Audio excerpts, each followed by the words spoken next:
They're big, they're formidable, and if you spot them coming at you from across the horizon, they're both foreboding and menacing. Of course, we're talking about naval carriers, the premier statement-making military engineering marvels that sail the seven seas. When they first appeared, naval carriers made a major dent in the landscape of warfare. These floating platforms shifted the battle focus from vessel-based artillery to air superiority, projecting power far beyond the reach of traditional guns. At this very moment, more than a century after the launch of the first aircraft carrier, the modern combat world is witnessing yet another massive technological leap and the emergence of a new military branch centered around drones.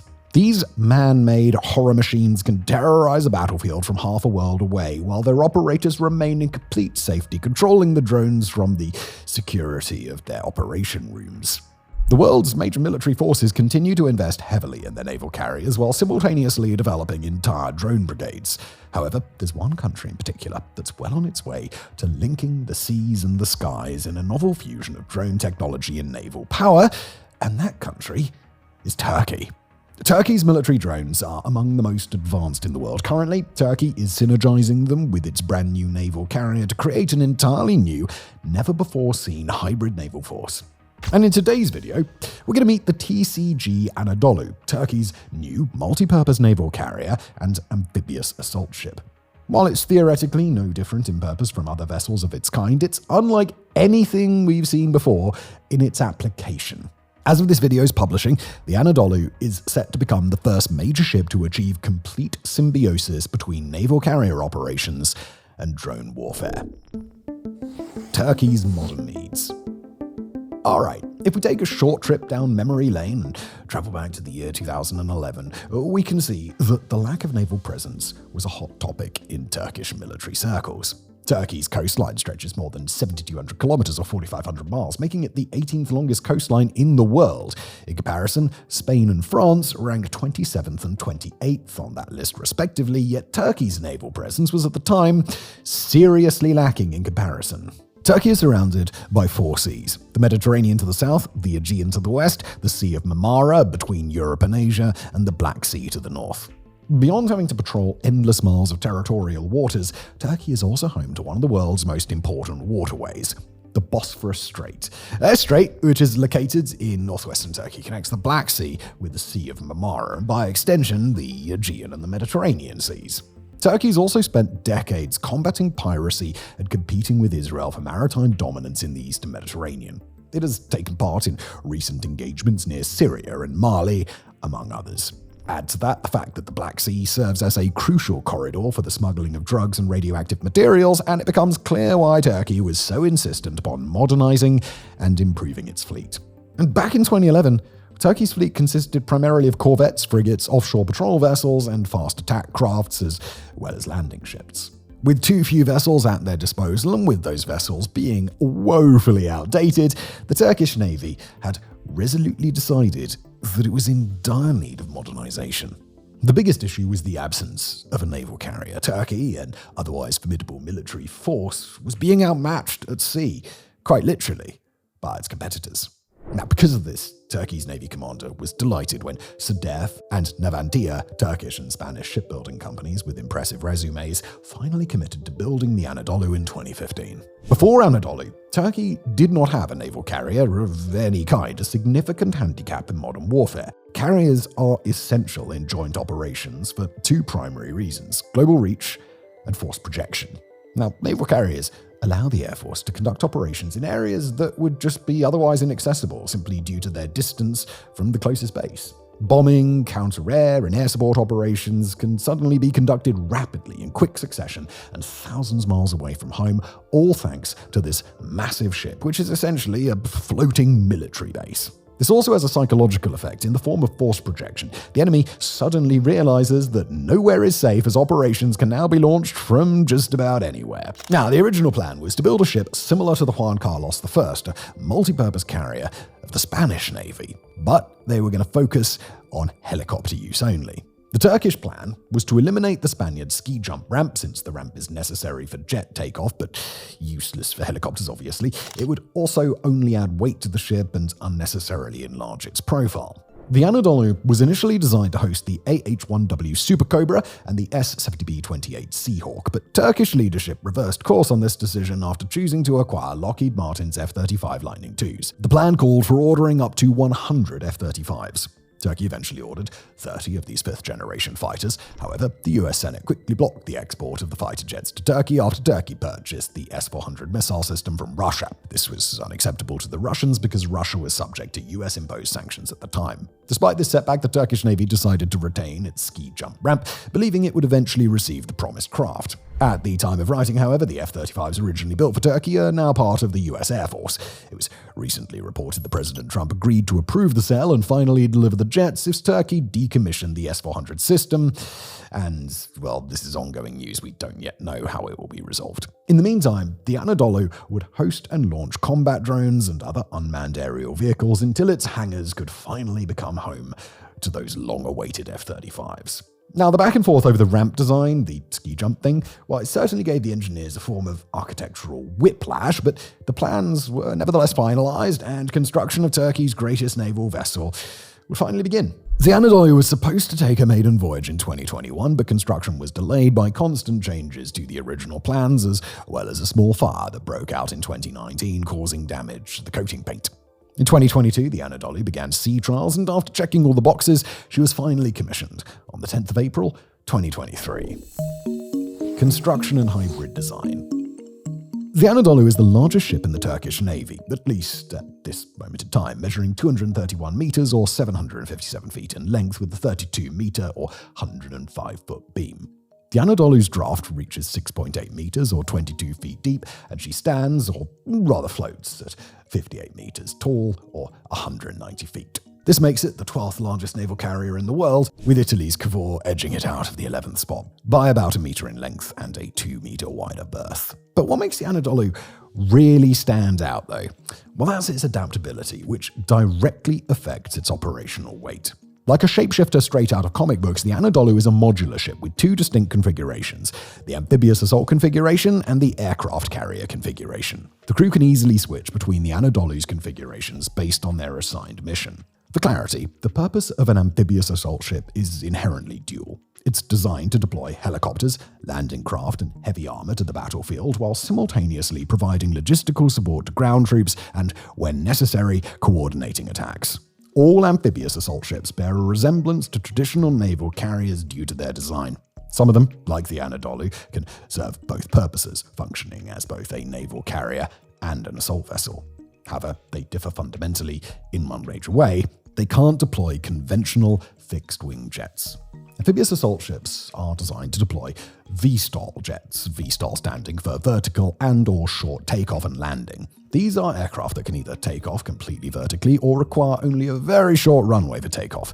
The Harrier is perhaps the most famous VSTOL aircraft of all time, and, well, we've got a video about it, so check that out if you'd like to learn more. After you've watched this video, of course, I would like that watch time. Now, helicopters, by definition, they obviously fit perfectly into this category since they take off and land completely vertically, as do the aforementioned F-35s that are yet to be delivered to Turkey. The F-35s are VSTOL jets that will be capable of taking off from the Anadolu's relatively short runway. Even these jets can't take off completely vertically, mind you, but their takeoff distance is less than 450 feet or about 137 meters, which falls well within the Anadolu's operational limitations.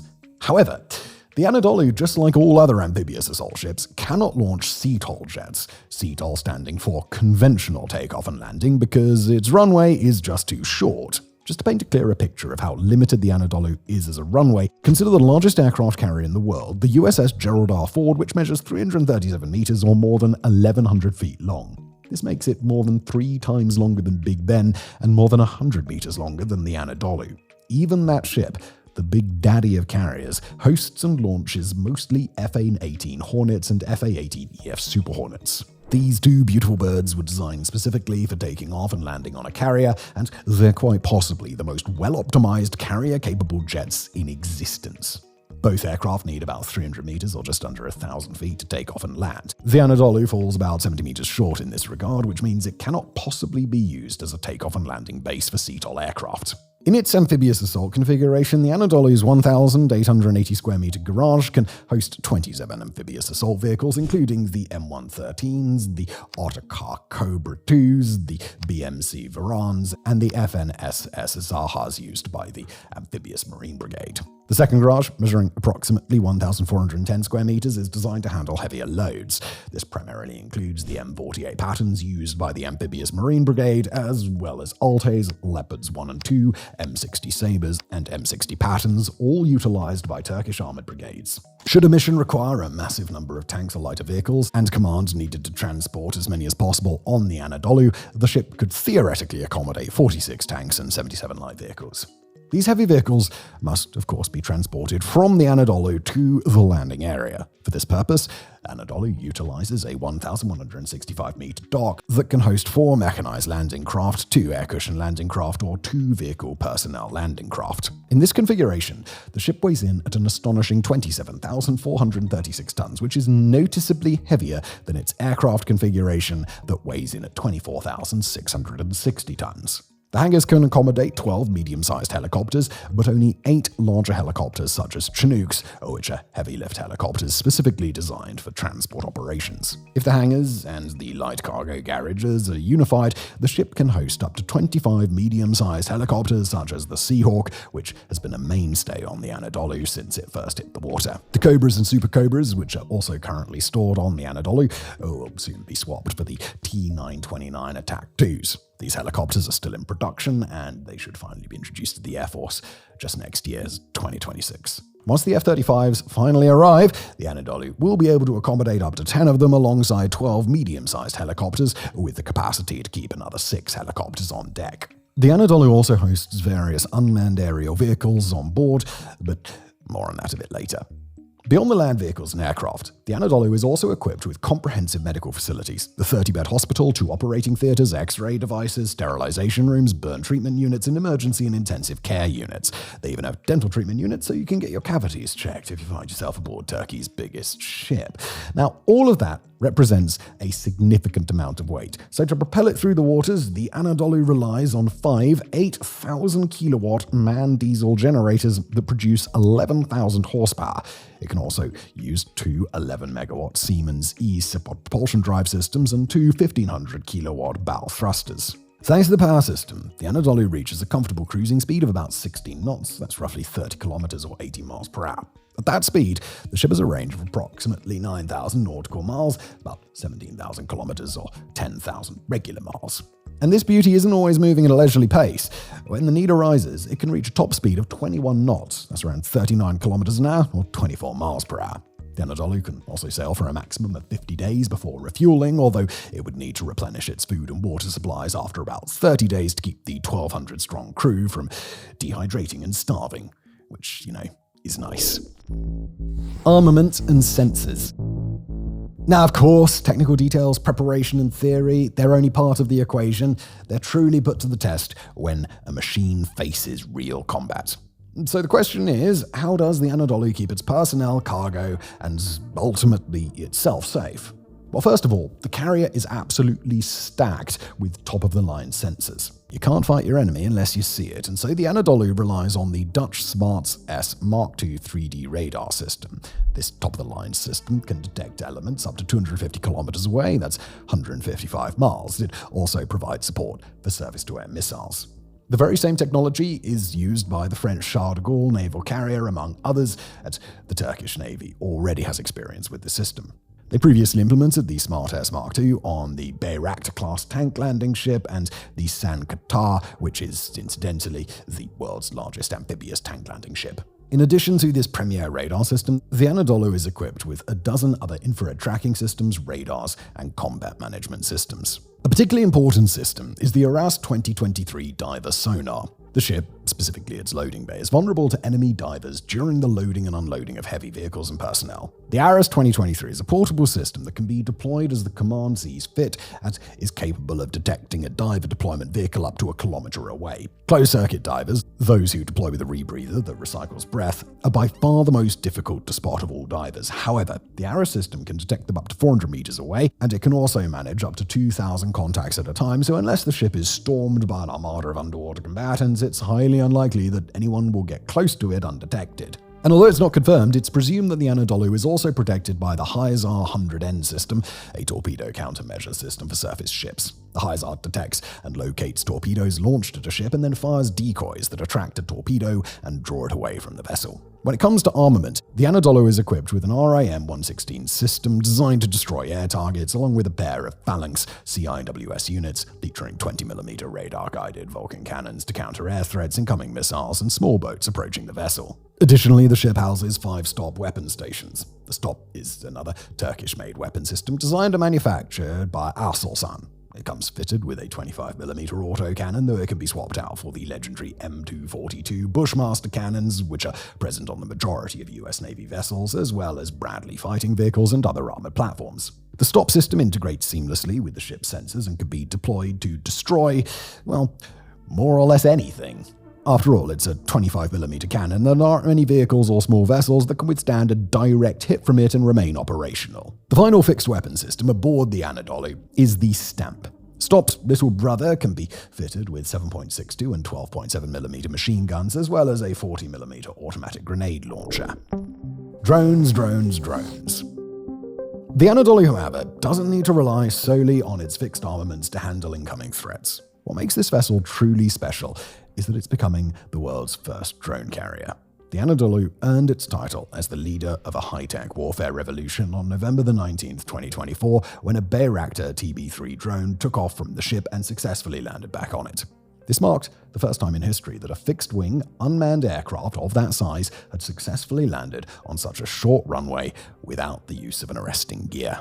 Now, to clarify, this isn't the first time that a drone took off from and landed on a carrier. The American X-47B accomplished this more than a decade ago, and that's not the only example of a drone operating from a carrier. But the Anadolu is the first ship in the world that can be modified for drone use exclusively. Turkey's engineering history is incredibly rich when it comes to drones and warfare.